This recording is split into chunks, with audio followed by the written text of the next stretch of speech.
Հայաստանյան լրատվամիջոցները մրցում են այս անգամ մինի-ֆուտբոլ խաղալով։ Մրցակցային փուլերը տևեցին 10 օր, եզրափակիչ փուլում հանդիպեցին Մեդիամաքս և Նյուզայեմ լրատվական կայքերը։ Իրոք ամենաուժեղ թիմերն են հանդիպել։ Անցած տարվա չեմպիոնը Մեդիամաքսը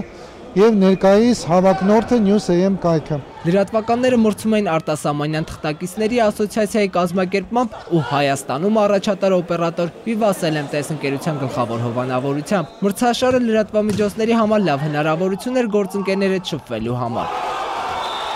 Սա իհարկե մեզ համար առաջին հերթին առողջ ապրելակերպ է, երկրորդ հերթին մեր գործընկերների հետ շփվելու հոյակապ հնարավորություն, իրար ավելի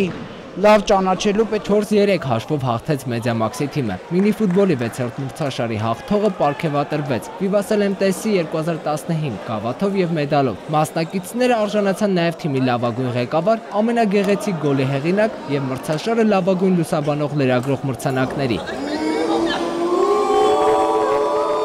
Գրիգոր Գևորգյան, Գառնիկ Մելքոնյան, ժամը լրատվական։